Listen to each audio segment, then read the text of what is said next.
स्वागत छ क्यामेराम्यान करिम शेखको साथमा म आदत हो। तपाईहरु हेर्दै हुनुहुन्छ युटिभी नेपाल, एउटा यस्तो न्युज अनलाइन न्युज च्यानल जसले दिन्छ इन्टरटेनमेन्ट एन्ड इन्फर्मेसन एकसाथ। विगतमा दिनौं कोभिड-19 को संक्रमित बढ्दै जानुको विषयमा विशेष कुराकानी गर्नको लागि आज भने हामीले निम्त्याएको छौं हाम्रो नेशनल मेडिकल कलेजको इन्टरभेन्सन कार्डियोलोजिस्ट डाक्टर विशेषज्ञ डाक्टर साहब डाक्टर जितेन्द्र कुमार मिश्रा। उहाँ एउटा फर्स्ट पर्सन हुनुहुन्छ जसले कि नेशनल मेडिकल कलेजमा क्याथ ल्याब स्टार्ट गरेर र त्यो ल्याबलाई विगत 2 वर्षदेखि अपरेट गर्दै आउनुभएको छ र अन्य कुनै ठाउँमा यो ल्याब अपरेट पनि भएको छैन। र आउँ हामी विशेष कुराकानी गरौँ उहाँसँग, उहाँलाई स्वागत गरौँ कार्यक्रममा। स्वागत छ डाक्टर साहब, के छ खबर?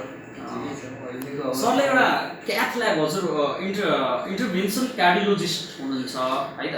धेरै जसो बिरामीलाई निको पनि पारेर पठाइसक्नु भएको छ, हार्टको सबै कुरा हेर्नुहुन्छ। हजुरसँग एउटा क्याथ ल्याब जुन बन्दैछ, क्याथ ल्याब एक्चुअलीमा यो हो के? यो पनि अब सर्वसाधारणले त ल्याब नै बुझ्छ, हामी पनि ल्याबै बुझिरहेको थियो हैन। क्याथ ल्याबको बारेमा एउटा सानो दिनुहोस्। धन्यवाद। अब यसमा मेनली भन्दाखेरि चाहिँ यसमा क्याथ ल्याबमा धेरै कुराहरू हुने गर्छ, तर संक्षिप्तमा अहिलेको समयमा हामीले जुन गर्ने रहेका छौँ यहाँ नेशनल मेडिकल कलेज बिरगञ्जमा, त्यो चाहिँ के हो भने जुन हार्ट एट्याक भइसकेपछि जुन मुटुको रक्त सञ्चार जुन बन्द भएर जान्छ, त्यसलाई हामीले क्याथ ल्याबमा गएर एन्जियोग्राफी गरेर त्यो कहाँनिर बन्द छ त्यो बन्द रक्त सञ्चारलाई खोलिदिने काम चाहिँ गर्छ। प्रमुख चाहिँ हाम्रो काम दायित्व चाहिँ त्यो। अर्को, एकाएक पेसेन्टको हार्टको चाल कम भएर पेसेन्ट एकासी सडन कार्डियक एरेस्टमा गयो भने हामीले त्यहाँनिर लगेर टेम्पोररी पेसमेकर एउटा ब्याट्री जस्तो हुन्छ जसले तपाईँलाई हार्ट जुन बन्द भएको छ त्यसलाई चलाइदिने चाहिँ काम गर्छ। मुख्यतः यही हामीले दुईटा चाहिँ काम गरेका छौँ। भनेपछि एउटा खुसीकै कुरा हो कि बिरामीलाई बाहिर नगइकन नेशनल मेडिकल कलेजमा आएर आफ्नो मुटुको उपचार गर्न सकिन्छ। हजुर, धन्यवाद छ डाक्टर साहबलाई। त्यसै गरी म डाक्टर साहबको धेरै समय लिँदैन, सरलाई अहिले जे होस् हाम्रो कोभिड-19 को जुन महामारी हुँदैछ, अब त्यसलाई भनौँ कि अब हस्पिटलमा बढी फोकस गर्नुपर्ने छ। सो मैले हजुरको धेरै टाइम नलिकन मेरो अर्को क्वेसन रहेको छ डाक्टर साहबसँग।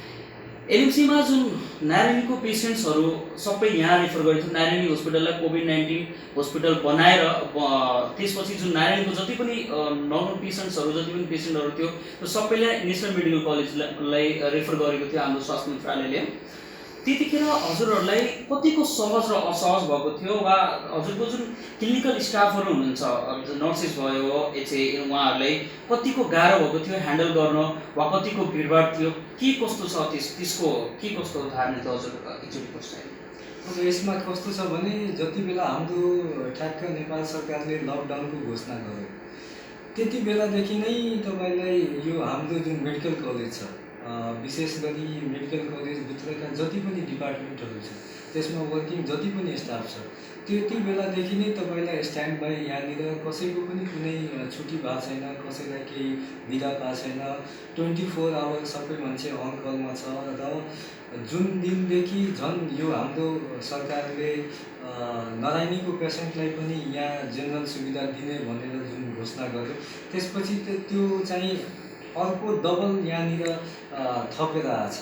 अब जस्तोसुकै परिस्थितिमा होस्, जेसुकै पनि होस्, हामीले राउन्ड द क्लक, यहाँ म र डाक्टर अच्युतानन्द हुनुहुन्छ, दुईजना हामी कार्डियोलोजिस्टमा छौँ, हामीले राउन्ड द क्लक यो कार्डियक जति पनि इमर्जेन्सी छ त्यसलाई हामीले ट्याकल गर्दैछौँ। प्लस यहाँनिर जति पनि स्टाफ छ त्यो स्टाफहरूले तपाईँलाई जति बेलादेखि यो कुरा आएको छ त्यति बेलादेखि अन द टो तपाईँलाई प्रशासनदेखि लिएर सबैजना मान्छे यसमा तलिन्छ कि यहाँनिर जति सक्दो चाहिँ बिरामीको उपचार कसरी राम्रो गर्न सकिन्छ त्यसमा चाहिँ ध्यान दिएर बसेको छ। लोड चाहिँ असाध्यै धेरै बढेको छ। अब यसमा कस्तो छ भने तपाईँलाई पेसेन्ट त यहाँ आउँछ, अब पेसेन्टले तपाईँले के हिस्ट्री दिने हो होइन भन्ने कुरा थाहा हुँदैन, तर को कोभिड हो नन कोभिड हो त्यो केही पनि थाहा छैन। हामीले सबलाई चाहिँ हेर्नुपर्ने अवस्था हुन्छ र हामीले त्यो गरिरहेछौँ। हामीले त्यसलाई केही छुट्याएको छैनौँ र हामीले दिन प्रतिदिन त्यसमा लागेका छौँ। त्यसमा हामीले झन् खुसी नै लागेको छ कि हामीले केही एज ए कम्युनिटी सर्भ गरिरहेका छौँ।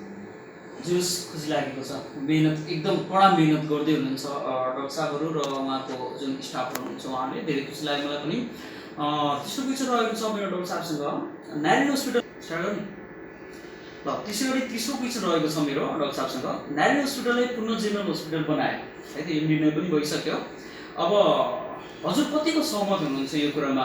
जे भए पनि नारायणीलाई अब पुनः जेनरल हस्पिटल बनायो, तै पनि अब त्यहाँको कोभिड-19 को पेसेन्ट आउँदै लग्ला, त्यसपछि त्यसलाई सेनिटाइज गर्ला, त्यसपछि यो कार्यक्रम गर्दा गर्दै तपाईँले 10 दिन जति, हप्ता 10 दिन जति लाग्ला। त्यो बिचको जुन पेसेन्ट्सहरू हुन्छ हैन, अब त्यो फेरि एनएमसीमा आउन सक्छ। अब यसमा चाहिँ हजुर कतिको तयार हुनुहुन्छ वा हजुर कतिको सहमत हुनुहुन्छ यो कुरामा? अब यसमा कस्तो छ भने यो गभर्मेन्टको आफ्नो डिसिजनहरू, यसमा हामीले राम्रो नराम्रो अथवा के छ कसो छ त्यसमा कमेन्ट गर्दाखेरि पनि गभर्मेन्टले जुन कुरा हामीलाई के भन्छ तपाईँलाई सेन्सन गरेर दिने हो त्यसलाई हामीले पालना गर्ने हो। अब पहिला पनि गभर्मेन्टले भन्यो कि नारायणीको जति पनि पेसेन्ट छ त्यसलाई के भन्छ नेसनल मेडिकल कलेजले हेर्छ, त्यो हामीले गर्यो। अब पुनः त्यसलाई चाहिँ के भन्छ तपाईँलाई नारायणीले चाहिँ जेनरल पेसेन्ट हेर्छ भन्नेको छ, त्यसमा पनि हाम्रो विमति छैन। तर कुरा के हो भने अब एउटा पेसेन्टलाई ज्वरो आयो अथवा केही साधारण खालको केही प्रब्लम भयो, दुख्यो, पेट दुख्यो अथवा त्यस्तो केही छ भने अथवा अरू केही औषधि लिनु छ भने नारायणी जाँदा त ठिकै छ। तर हामीले जसले पनि आजको दिनमा यो डिमान्ड गर्दैछौँ कि नारायणी हस्पिटललाई गरिब मान्छेको लागि सुविधा सम्पन्न बनाऊ। सुविधा ठिक छ, एकदमै राम्रो कुरा हो। तर एउटा गरिब मान्छे जसलाई हार्ट एट्याक भयो, एउटा गरिब मान्छे जसलाई ब्रेन हिमोरेज भयो, एउटा गरिब मान्छे जसको किडनी फेल भयो, त्यो मान्छेलाई के नारायणीमा उपचार हुन्छ? हुँदैन। किनभने न त्यहाँ क्याथल्याब छ, न त्यहाँ न्युरोसर्जरी छ, न त्यहाँ के भन्छ न्युरोलोजी इन्टरभेन्सन गर्ने कोही मान्छे छ, न त्यहाँ कार्डियक इन्टरभेन्सन गर्ने मान्छे छ। अब त्यो मान्छेलाई अहिलेको अवस्थामा, अहिलेको परिस्थितिमा काठमाडौँ जाने अवस्था छैन। जाने कहाँ? National medical college. National medical कलेजमा आएर के हुन्छ? उसलाई पहिलोचोटि नै तपाईँलाई यहाँनिर हामीले लास्ट 1.5-2 वर्षदेखि क्याथल्याबको सबै कामहरू यहाँ हुन्छ भनेर गभर्मेन्टलाई फाइल साइल बनाएर 1.5-2 वर्ष भइसक्यो दिएको। अहिलेसम्म त्यो गरिब जुन मान्छेले पाउनुपर्ने हो के भन्छ विपन्न कोटा त्यो छैन। अब पेसेन्ट यहाँ एकजना गरिब आउँछ, उसलाई हार्ट एट्याक भएको छ, मैले एन्जियोग्राफी गर्छु, पहिला 15,000 चार्ज हो, त्यसपछि भन्छु यसको अब जाली हाल्नु पर्छ 1.5 लाख रुपियाँ। भनेको मतलब इन्स्ट्यान्ट उसलाई के भन्छ 2 लाख रुपियाँ चाहियो। यस्तै न्युरोसर्जरी हो। अब त्यो मान्छेले, एउटा गरिब मान्छेले 2 लाख रुपियाँ कहाँबाट लिएर आउने अथवा 1.5 लाख रुपियाँ कहाँबाट ल्याउने? अल्टिमेटली त हामी सबैजना मिलेर गरिबको लागि कुरा गर्दैछौँ नि। खोइ त यसलाई तपाईँ जेनरल हस्पिटल नारायणीलाई बनाउनुहोस् या नेसनल मेडिकल कलेजलाई बनाउनुहोस्, आखिर अल्टिमेटली गरिबले त पाउने केही पनि होइन नि। त्यसो भए हामी किन भन्छौँ कि गरिबको लागि हामी सेवा गर्दैछौँ अथवा गरिबले दुःख पाइरहेछ? त्यस्तो केही पनि कुरा मैले देखेन नि। यो एउटा जस्ट एउटा साधारण कुराको लागि यसलाई अहिले नबनाऊ, इस्यु नबनाऊ। अहिले त हामीले सबैजना मिलेर यसलाई लड्ने हो। र त्यसको लागि हामीले सबैले पहिला डिस्कसन गरेर एउटा खाका तयार गरेर के गर्नुपर्छ त्यो पहिला डिसाइड गरौँ, अनि बल्ल अगाडि बढौँ कि के गर्ने हो। भनेपछि डाक्टर साहबले निकै नै राम्रो कुरा भन्नुभयो, मेरो पनि मन छोयो यो कुराले। वास्तवमा भन्ने हो भने हो नारायणीमा यो सबै फ्यासिलिटी हुनु पर्यो। नारायणी हस्पिटल हाम्रो जनताहरूको लागि हो, स्पेसली गरिब जनताको लागि हो नारायणी हस्पिटल। र त्यहाँनिर यो सुविधा नभई मान्छेहरू बाहिर जान्छ, प्राइभेट सेक्टरमा जान्छ, नेसनल मेडिकल कलेज वा अन्य हस्पिटलहरूमा जान्छ र त्यहाँनिर धेरै महँगो पर्न जान्छ त्यो हस्पिटल। धन्यवाद भन्न चाहन्छु म डाक्टर साहबलाई यो हजुरको टिप्पणीको लागि है त। नेक्स्ट क्वेसन छ मेरो डाक्टर साहबसँग, हजुरको यो व्यक्तिगत पेसाको कुरा गरौँ भने हजुरलाई बाहिर कुनै पनि अहिलेसम्म क्लिनिकमा देखिएको छैन है। एनएमसीमै विगत 4 वर्षदेखि हजुर एनएमसीमै कार्यरत हुनुहुन्छ। अन्य कुनै ठाउँमा हजुरले क्लिनिक पनि राख्नु भएको छैन र अन्य कुनै हस्पिटलमा पनि हजुर त्यहाँ अट्याच हुनुभएको छैन। स्पेसली हजुरको कुरा गर्ने हो भने के छ यसमा हजुरको के पर्सनल बेनिफिट? बाँकी अरू डाक्टर साहबहरूलाई म ट्राई गरेर हेर्ने गर्छु र हजुरले चाहिँ अहिलेसम्म हेरेको छैन। यसमा के पर्सनल बेनिफिट छ हजुरको कि नेसनल मेडिकल कलेजसँग कुनै पर्सनल साथगाट छ कि के छ? यो पनि कुरा सरले पुरस्कार दिनु पऱ्यो र हजुरको बारेमा हामी सोध्न चाहेको। धन्यवाद। अब यो भनेको एउटा पर्सनल थिङ्किङ कुरा हो। अब जस्तै म एउटा मुटु रोग विशेषज्ञ हो। मैले आएर लास्ट 4 वर्ष अगाडि यहाँ आएर साधारण तपाईँले औषधि लेखेर खालि बिरामीलाई ठिक पारेर ल सबै कुरा गरेर बस्न सकिन्थ्यो। तर मैले जुन कुरा यहाँ गर्न खोजेको हो त्यो मेरो मेन चाहिँ टार्गेट थियो। मेरो टार्गेट थियो कि यहाँ जति पनि पेसेन्ट छ, मुटुको बिरामीहरू छ, उसलाई वीरगन्जभन्दा बाहिर नजानु परोस्, अथवा यो दूरदराजको जति पनि भिलेजहरू छ अथवा गाउँहरू छ अथवा के भन्छ कस्बाहरू छ, त्यहाँको जुन लोकल जुन गरिब जनताहरू छ उसलाई चाहिँ काठमाडौँ जानु नपरोस् भनेर मैले दिनरात 24 घन्टा मेडिकल कलेजमा बसेर 4 वर्ष लगाएर तपाईँलाई क्याथ ल्याब डेभलप गरेँ, ताकि भोलिको डेटमा यदि पेसेन्टलाई हार्ट एट्याक भयो भने उसलाई तुरन्त क्याथ ल्याबमा लगेर एन्जियोग्राफी एन्जियोप्लास्टी गरेर पेसमेकर गरेर हामीले अब बाइपास पनि सुरु गरिसकेका छौँ यहाँ, त्यो पनि छ। त्योको लागि मात्रै अब यो कुरा त तपाईँलाई अब बाहिर कहीँ पनि बस्यो भने तपाईँले यो फेसिलिटी त नगर्न सकेको हुनाले अब सबभन्दा बेस्ट प्लेस चाहिँ तपाईँलाई मेडिकल कलेज नै भएकोले अब यहाँ तपाईँले आएपछि साधारण 50 रुपियाँको टिकट काटेर मलाई भेट्न सकिन्छ। बाहिर बस्नु पऱ्यो भने तपाईँलाई चाहिन्छ मलाई प्राइभेटली भेट्नुपर्ने हुन्छ, त्यसमा निकै धेरै पैसा खर्च हुनसक्छ। त्यस कारणले गर्दा मैले त्यो कुरालाई चाहिँ ध्यानमा राख्दै मैले व्यक्तिगत आफूले यही सबै कुरा गर्न खोजेँ। खुसी लाग्यो डाक्टर साहबको एन्सरबाट। भनेपछि डाक्टर साहबले स्पेसली गरिब जनताहरूलाई फोकस गर्नुभएको छ। 500 रुपियाँको टिकट बाहिर नकाटेर 50 रुपियाँको टिकट काटेर डाक्टर साहबसँग भेट गर्न सकिन्छ, योभन्दा खुसीको कुरा के हो? र भनेपछि डाक्टर साहबको पर्सनल फाइनेन्सियल कुनै अन्य बेनिफिट चाहिँ छैन, फाइनेन्सियल बेनिफिटको लागि हजुरले यहाँनिर मात्र काम गरिराख्नु भएको छैन, त्यस्तो हो भने त अन्त पनि गर्नुहुन्थ्यो। हजुर धन्यवाद छ डाक्टर साहबले। त्यसै गरी हामी कार्यक्रमको अन्त्यतिर लागिसकेको छौँ र डाक्टर साहबसँग मेरो अर्को अनुरोध के छ, डाक्टर साहबले के म्यासेज दिन चाहनुहुन्छ हाम्रो जनता र गभर्मेन्टलाई? नेसनल मेडिकल कलेज होस् वा नारायण हस्पिटल होस् वा जुसुकैलाई लिएर एउटा डक्टरको नाताले भनौँ वा एउटा जेनरल 2 नम्बर प्रदेशको जुन जेनरल सामान्य व्यक्तिहरू हुन्छ, त्यो सामान्य व्यक्ति जनताको नाताले भनौँ, त्यो हिसाबले हजुर के भन्न चाहनुहुन्छ सरकारलाई वा हाम्रो जनताहरूलाई वा अन्य राजनीतिक दलका हाम्रो माननीयहरूलाई? अब यसमा कुरा कस्तो छ भने यो कुरा मैले भन्नुभन्दा पनि यसको लागि हामीले डिफ्रेन्ट कुराहरू लागि डिफ्रेन्ट पोस्ट भएको मान्छे हामीले चुज गरिदिएका छौँ। जस्तै डक्टरको लागि कुरा गर्न लागि हामीले एनएमए बनाइदिएका छौँ, हाम्रो गरिब मान्छेहरूको लागि अथवा हाम्रो कम्युनिटीको लागि बोल्नको लागि हामीले नेता तयार गरेका छौँ। अब यो जुन कुरा मैले भन्ने हो अथवा भन्न गइरहेको हो त्यो यो हाम्रो जुन डक्टरको जुन एनएमएहरू छ उहाँहरूले भन्नुपर्ने, मैले भन्ने कुरा होइन। जस्तै डक्टरहरूको लागि अब यहाँ जति पनि डक्टरहरू छ जुन अहिले कोभिडको यो पेन्डेमिक हो, अब यो पेन्डेमिकमा तपाईँले को सरकारी हो को गैर सरकारी हो को एमओ हो को इन्टर्न हो कसले के काम गरेछ त्यो हेर्ने होइन। कुरा के हो भने कुन मान्छेले कहाँनिर के कुरा गर्दैछ, के काम गर्दैछ, यो कोभिड सिचुएसनमा कुन मान्छेले कुन अस्पतालमा कुन तहमा के काम गरिरहेछ, चाहे त्यो सफाइ गर्ने मेस्टर होस्, चाहे स्विपर होस्, चाहे क्लर्क होस्, चाहे इन्टर्न होस्, चाहे एमओ होस्, चाहे प्राइभेट क्लिनिक होस्, चाहे त्यो के भन्छ नन क्लिनिक होस्, जेसुकै होस्, त्यो प्रत्येक मान्छेको एटलिस्ट डाटा उठाएर कमसेकम गभर्मेन्टले थ्याङ्क यू भनिदिनु पऱ्यो नि, thank you for working with me. यो गभर्मेन्टलाई चाहे नन गभर्मेन्टलाई छुटाउने होइन नि, यो यस्तो कन्डिसन हो जसमा जुनसुकै मान्छेले जुन तहबाट पनि हेल्प गरिरहेछ र हामीलाई स्वास्थ्य सेवा प्रदान गरिरहेछ।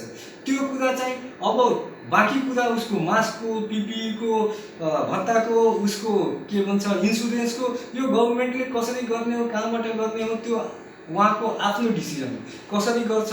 तर जे पनि गर्छ मेरो हिसाबले जुन वर्किङ मान्छेहरू छ उहाँहरूलाई दिनु पर्यो नि, घरमा सुतेर बसेको मान्छेलाई दिएर त भएन, दिनु भएन एकदम। मेरो यो मेसेज एउटा। अर्को अब जुन तपाईँले एउटा के भन्छ एज अ जेनरल पब्लिक जुन भन्नु पर्यो त्यो मेसेज दिनको लागि नारायणीलाई त सबभन्दा पहिला हामीले अपग्रेड गर्नु पर्यो नि। कसरी अपग्रेड गर्ने? त्यहाँनिर कार्डियोलोजी कार्डियक सर्जरीको सर्भिस सुरु गर्नु पर्यो, त्यसपछि त्यहाँनिर न्युरोलोजी न्युरो सर्जरी सुरु गर्नु पर्यो, ट्रान्सप्लान्टको सेवाहरू उपलब्ध गराउनु पर्यो, त्यसपछि तपाईँले के भन्छ इन्टरभेन्सन ग्यास्ट्रोइन्टोलोजी इन्टरभेन्सन पल्मोलोजी यिनीहरूको हामीले त्यहाँनिर सेवा सुरु गर्न लगाउनु पऱ्यो नि। अब त्यो हुँदैन। यहाँ धेरै छ नि, इन्डियन एम्बेसी छ, गभर्मेन्ट छ, ठुला ठुला यहाँ के भन्छ मान्छेहरू छ, सबैसँग एउटा एउटा भवन मागेर बनाइदियो भइहाल्यो नि। अल्टिमेटली हामीले गर्ने भनेको के हो, गरिबको लागि हो नि। अनि त्यसपछि तपाईँले भनिदियो कि होइन नारायणीमा त गरिबको उपचार हुन्छ। अब यहाँनिर अहिले हामीले केही भयो भने उसलाई त 10 मिनटपछि नारायणीमा जान्छ, उसको त्यहाँ फेसिलिटी भनेको एउटा डायलाइसिस हो, बेचारा फ्रीमा औषधि पाउँछ, त्यति पाउने हो। ज्वरो कसैले आएर हेरिदिन्छ, त्यसपछि त्यति हो। त्यसपछि उसलाई हार्ट एट्याक छ, काठमाडौँ जानुपर्छ। यो वीरगन्जको नारायणी भनेको एउटा मुटु हस्पिटल हो। यसलाई सबैले आफ्नो आफ्नो तहबाट डेभलप गर्नु पर्यो। चाहे त्यो यहाँको ठुलो ठुलो मान्छे होस्, चाहे यहाँको ठुलो ठुलो नेता होस्, चाहे यहाँको ठुलो ठुलो डक्टर होस्, त्यसलाई कसरी डेभलप गर्ने हो त्यसमा फोकस गर्नु। किनभने यो 4 जिल्लाको यहाँनिर 8 जिल्ला जुन छ त्यसको 4 जिल्लाको के भन्छ बिरामीहरूले यहाँ सेवा पाइरहेछ। Parsa, Bara, Rautahat, Sarlahi plus near by बोर्डरको जति पनि हाम्रो पानीको जुन गाउँहरू छ बोर्डर एरिया र यत्रो ठुलो क्याचमेन्ट एरियामा सबै पेसेन्टलाई हामीले रेफर गर्यो भने त नारायणीलाई नाम मात्रै दिएर त भएन नि। त्यसलाई डेभलप गर्नु पर्यो, सबै तहबाट डेभलप गर्नु पर्यो। डक्टर साहबको जिज्ञासा नारायणी हस्पिटलले डेभलप गर्नु पर्यो, एकदम म यो कुराबाट सहमत छु र म आशा गर्छु तपाईँहरू पनि यो कुराबाट सहमत हुनुहुन्छ होला र हुनै पर्ने हुन्छ। किनकि हामी गरिब जनताको लागि हो नारायणी हस्पिटल र नारायणी हस्पिटललाई डेभलप गर्नै पर्छ। नारायणी हस्पिटलमा त्यो सबै फेसिलिटी ल्याउनै पर्छ, होइन भने हामीले त्यस्तै हो, बिरामीहरू त्यस्तै हो, पैसाको एरेन्ज नभएर कतिपय बिरामीहरू मरिरहेका हुन्छन्। धन्यवाद छ डक्टर साहबलाई यो एन्सरको लागि। र कार्यक्रम त हाम्रो समाप्त हुन आँटेको थियो, तर सानो जिज्ञासा एउटा मेरो पनि हजुरसँग सोधौँ भनेर है त। कोभिड-19 कै बारेमा छलफल गरौँ भने दिनौँ लकडाउन बढ्दै गइरहेको छ, आज पनि फेरि पनि थपियो सुन्नमा आएको छ। के छ हजुरको विचार के छ, यो लकडाउन थपिँदै जाँदाखेरि कि कति दिनसम्म होला यो, के रिकभर हुन्छ कि हुँदैन, अझै महामारीको रूप लिन सक्छ कि एउटा डक्टर भएको नाताले सरले यो कुरा बुझ्छ? अब दुईवटा कुरा। एउटा कुरा के हो भने सबभन्दा पहिला हामीले हाम्रो देशको अवस्था हेर्नुपर्ने हुन्छ, नम्बर 1। अर्को यसलाई जुन इनिसियल चाइनामा जुन भएको थियो भनेको मतलब विदेशको गाइडलाइन्सले के भन्छ, कसरी यसलाई उनीहरूले नियन्त्रण गर्यो, यो दुईवटामा फोकस गरेर मात्रै। अब नेपालमा हामीले अब बढाउन त बढाउने हो, लकडाउन बढाउने हो, एकदम ठिक कुरा हो। तर बढाएपछि त्यसपछि त्यहाँको आउटकम के हो, के गरिबको मान्छेले अब हिजो भर्खर हो राति एकजना मान्छेले, सायद I don't know the news, सही हो कि गलत हो, एकजना मान्छेले झुन्डेर खाना नपाएन, एकजना गरिबले उसले झुन्डेर आत्महत्या गरेको भन्ने पनि खबर आएको छ। आई एम नट स्योर कि यो कुरा सही हो कि गलत, सुन्नमा आएको छ। भनेको मतलब के हो भने एउटा गरिब मान्छे, किनभने हामीलाई थाहा छ। अब तपाईँले कस्तो कुरा गरिदिनु भयो भने मलाई फेरि अर्को कुरा, धेरै कुरा तपाईँले बोल्नलाई यो इनिसिएट गरिदिनु भने कुरा के हो भने ओली गभर्मेन्टले प्रत्येक नगरपालिका र प्रत्येक पालिका र प्रत्येक के भन्छ तपाईँलाई उपमहानगरपालिकालाई करोडौँ रुपियाँ बजेट दिइरहेछ। के त्यो बजेट युटिलाइज भएको छ? भएको छैन नि, भएको छैन। यो तेस्रो बजेट हो, यो तेस्रो बजेट हो। लास्ट प्रत्येक एउटा आज पनि होइन, हिजोको जमानामा हामीलाई त्यो हेर्नलाई गाह्रो थियो कि करोडौँ रुपियाँ गाउँ गाउँमा आउँदैछ। आज त्यो ओली गभर्मेन्टले दिनुभएको छ, तर त्यो पैसा सदुपयोग रोड सोड बनेको छ कि छैन त्यो कसैलाई पनि थाहा छैन। त्यो पैसा आज त्यतिकै आइरहेछ, कोही चेक गर्ने मान्छे छैन। तर ओली गभर्मेन्टले दिन त दिया हो, सबै गाउँ गाउँमा दिएको छ, सबै पालिकामा गएको छ। भनेपछि हजुरको ओली गभर्मेन्टसँग कुनै गुनासो भएन? गुनासो मिन्स उसले पैसा त पठाइदिरहेछ। तपाईँले जुन 28 करोड 26 करोड प्रत्येक पालिकामा जुन भन्नुभएको छ, म ओली गभर्मेन्टको सपोर्टर होइन, फेरि होइन म सपोर्टर होइन, तर उहाँले जुन गरिदिनु भएको छ त्यो त गरिदिनु भएको छैन। अब त्यहाँको मान्छेले जुन गभर्मेन्टको पैसा पठाएको छ त्यो काम गरेन भने उसमा त उसको के दोष छ? त्यो त त्यहाँको त्यो सिस्टमले हेर्नुपर्ने कुरा हो नि। ठिक छ डाक्टर र साहब। यसमा कस्तो छ भने तपाईँले लकडाउन बढाउनु परेपछि घर घर जुन गरिब मान्छे छ त्यसलाई खाना लाउनु त दिनु पर्यो नि, खाना लाउनु दिनु पर्यो। किनभने साधारण जुन दिहाडी मजदुरहरू छ उसलाई त धेरै गाह्रो छ। धेरै, एकदम धेरै। हामीले हजुरको बारेमा जाने अनुसार हजुर पनि एउटा महाजन हुनुहुन्छ र हजुरको पनि धेरैजना मान्छेहरूले हजुरको उसमा कार्यरत छ, हजुरको घरतिर, हजुरको खेतबारीतिर। हजुर अब त्यो मेरो अर्को इन्ट्रोडक्सन हो, त्यतातिर नजाउँ। अब मेरो अर्को इन्ट्रोडक्सन दिँदाखेरि म अहिले तपाईँलाई व्यवस्थापन समितिको इलेक्टेड प्रेसिडेन्ट हो। ए खुसी लाग्यो डाक्टर साहबको यो कुरा पनि सुनेर। सेलेक्टेड होइन, इलेक्टेड प्रेसिडेन्ट हो। र 10,000 मान्छेलाई यदि भोलिको दिनमा नाम भनेर ल डाक्टर साहबले बोलाउनु पर्छ भने आउनुहुन्छ। यो हामीले देखेको कुरा हो डाक्टर साहब। किनभने म गरिबलाई सेवा दिन्छु, फ्रीमा दिन्छु। खुसी लाग्यो डाक्टर साहबको यो कुराहरू सुनेर र डाक्टर साहबसँग भेटेर पनि म आफै पनि असाध्यै खुसी छु। र डाक्टर साहबको कुराहरू सुनेर त म एकदमै भन्नै सकिँदैन, मेरो खुसीको सीमा पार छ है त। त्यसै गरी अब कार्यक्रमलाई धेरै लामो पार्यो भने डाक्टर साहबलाई फेरि हस्पिटलमा पनि जानुपर्ने, सबै कुरा बिरामीलाई हेर्नुपर्ने। सो हामी कार्यक्रमलाई यही टुङ्ग्याउन चाहन्छौँ र म धन्यवाद भन्छु हाम्रो क्यामेराम्यान करिम शेखज्यूलाई, र धेरै धेरै धन्यवाद भन्छु हाम्रो डाक्टर साहबलाई, डाक्टर जितेन्द्र कुमार मिश्रा, उहाँलाई पनि धेरै धेरै धन्यवाद गर्छु म। र यो भन्दै म कार्यक्रमबाट म आदत र म बिदा लिन चाहन्छु। धन्यवाद हजुरले। Stay home and stay safe. Thank you very much.